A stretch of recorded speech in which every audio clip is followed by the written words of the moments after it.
Hi, my name's Nick Broughton and I'm a Randomfish. Yes, I am now a bald Randomfish. Check it out. Ooh, lovely jubbly. Now, let's move on into what I'm going to do as my third season review of Daredevil. I am a massive fan of these Marvel Netflix shows. I really, really am. The last time I did this was Iron Fist Season 2, and if you watched it, then I kind of gushed over how amazing I thought the show was. Looking back on it, I understand how that could be taken in a slightly more, not offensive way, but in a way that very much didn't reflect my real feelings on the show. I rewatched it again a while back, and while I do still enjoy it, and I think it's a massive leap above the first season, I do see how there are flaws in the show, obviously. There are going to be flaws in the show. I got excited for Iron Fist Season 2 because it was such an improvement over the first one, and I was looking for any excuse to say that it was better. Daredevil Season 3, I don't have those kind of connections. I thought the first two seasons were amazing. I had no qualms thinking that the third season is going to be awesome, so I went into this with a very critical mind. Not to find things wrong with it, but to find things that weren't as perfect as it could have been. So the show starts off with Matt Murdock. He's come out of the river after the building blew up and everything else in the events of the Defenders.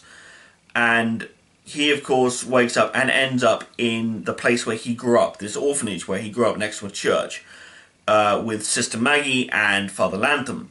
Now, these two characters are very, very big characters in the show. And that's lovely to see, because we get to see, not so much we get to see all of Matt's youth, but we do get to see kind of what made him him.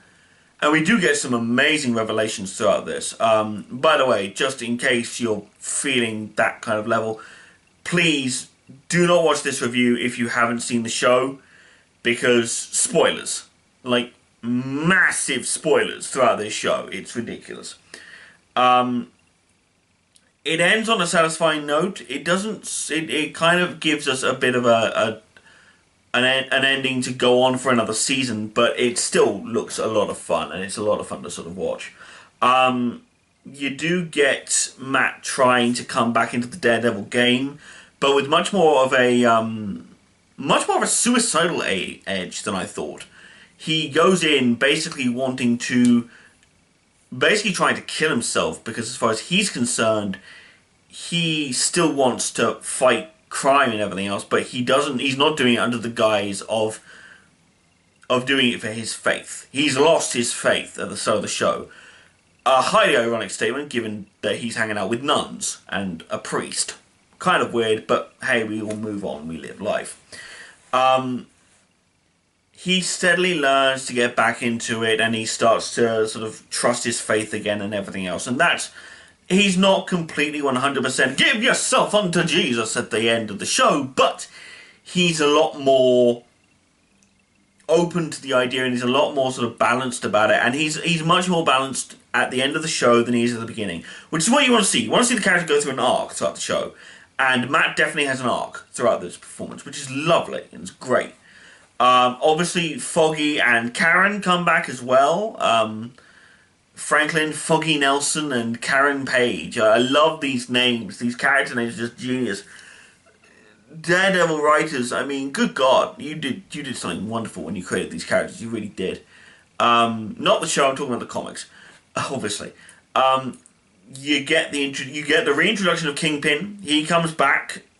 He's let out of jail, essentially trying to help the FBI catch criminals, but it's under that guise. What he's really doing is he's basically taking over the FBI and trying to use them as his own personal army to get where he wants to get to again, to a point where he can get Vanessa back into New York, into Hell's Kitchen, because obviously she's been on the run since the end of the first season.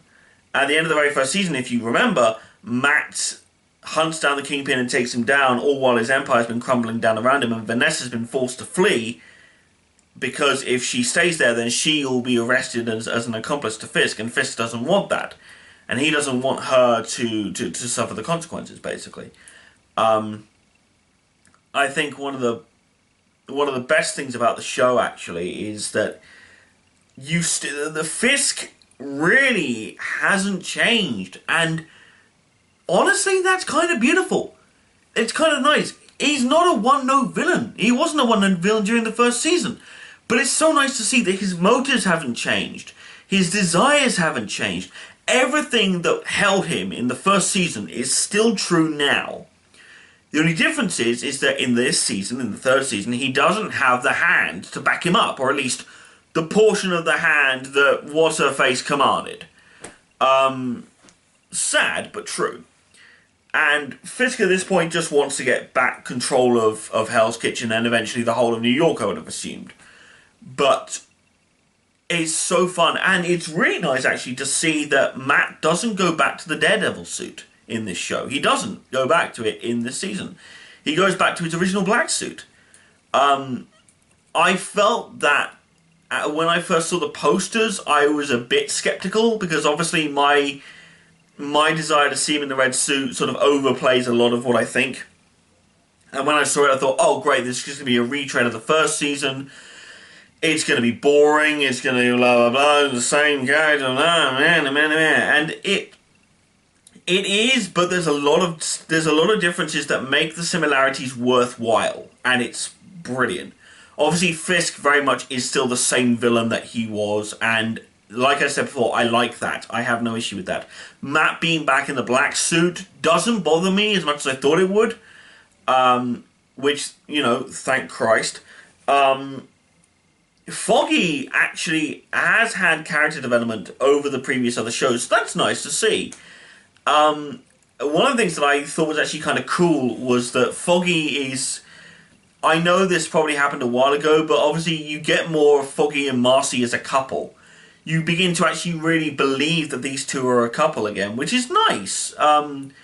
It's nice to see Marcy genuinely as a character who legitimately cared for someone besides herself. Obviously, when you first meet her, she's a very self-centered, very sort of bitchy character. But when you meet her in this season, she's the supportive girlfriend. She's loving. She's happy. She actually does. She still does stuff on her own. You just don't see it happen on screen. But you are told that she does stuff outside of the screen that does not involve Foggy. And she's not always around Foggy. You have my support. I completely believe in you, darling. None of that happens. And yes, she supports him in the big decisions, but she's not there always, 100% all the time, waving a banner saying, I support you. She hasn't fallen into this random girlfriend trap that seems to have plagued a lot of superhero movies, mostly in the early 2000s, so I'm kind of understanding as to why it's not a big issue here. But in the early 2000s, there seemed to be this thing of girlfriends, of superheroes, stood there with banners going, you have my support. I'm talking about you, Mary Jane, from the Spider-Man movies.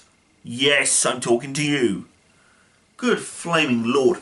But anyway, that's not what I'm talking about. I'm talking about Daredevil. So, despite all the changes that happen over the course of the show, it's actually really good and it's really fun to watch. I do thoroughly recommend watching it. You do get some very good characters actually introduced in this. You get Bullseye. Bullseye's brought into this, but he's not called Bullseye. You don't see it. Oh, it's so well done, and it's so brilliantly funny. But I will be honest, when I first heard his name, I don't know if this is necessarily the name for the comics, but I'm sorry, the name just... Special Agent Poindexter. If any of you have watched an American TV show, an American animated kids TV show, I'm sorry, but these are that's the kind of word that you give to an intelligent kid, like, hey, what's up, Poindexter? Yank, throw the glasses. His name is Poindexter. But it's fun. It's fun to watch. It's fun to sort of look at the show. It's fun to sort of see what the show's like. It's good to see how it's evolved. You get the really, really big reveal, which I'm going to wait on. 5, 4, 3, 2. We get to meet Daredevil's mum, which is one of the best things ever in the entirety of the show, you get to see both Matt in the black suit and someone else in the Daredevil suit. You get a Daredevil imposter running around, basically, which was definitely very cool to sort of see. And these characters, and you know what? One of the best things about this, actually, you get the insight into Karen's backstory. You get a Karen Page origin. Yep. I never thought I'd be so happy to hear that phrase. A Karen Page origin story. Yes. And it dedicates a good half, maybe 2/3 of the episode to it. Just, yes. Why wouldn't you do that? And then, you know what? 2/3 of the episode is about Karen's origin. The final third of the entirety of that episode is her going into a church and then someone coming in dressed as Daredevil and start beating people up trying to kill her while Matt turns up and starts beating the crap out of him. Yes! You get an emotionally destructive story about her origin story, about the horrors that she endured as a teenager, as a college student or whatever, the stuff that happens to her. And then in the final bit of the episode, just when you think, oh great, all the emotional baggage has finally been let go of. No! Wham! Massive friggin' fight! The camera work in this show, I will say this until the end of time. Netflix and Marvel working together, you guys know how to work a camera. You do. You know how to work that camera. The entire shot when Matt is in a massive prison with a bunch of people and one of them tries to get him out by dressing up as a security guard, that's all pretty much one long continuous shot. And it's shot in such a way that it makes you think that as well. Even if it's not, it makes you think that. And you know what? That is genius filmmaking. Yes. Top my hat off to you, if I was wearing one, which I'm not. I'll tip my eyebrow to you. Man. But anyway, enough rambling. Go. First of all, if you've just watched this video and you haven't watched Daredevil Season 3, fuck you. You should be watching the show, not listening to me talk about it. I can't do it justice. Fucking watch it, damn it! These are just my opinions. I'm not here to give you a detailed analysis of the show. Screw you, you've already seen the damn show. So, just go and watch Daredevil Season 3, come back, watch this video. You will enjoy it. I hope you will enjoy it. Please comment. Tell me your favourite Daredevil character from this season. Or tell me your favourite episode from this season. Or just tell me one of your favourite moments of the season, please. You can reach me either on here through the comment section, the comment section below on this video, or you can contact me on @TheRandomFish. Send me a tweet @TheRandomFish, and all that sort of thing. And all that sort of thing. So just please leave comments, like, share this video, and above all else, stay random, my fishes. Stay random.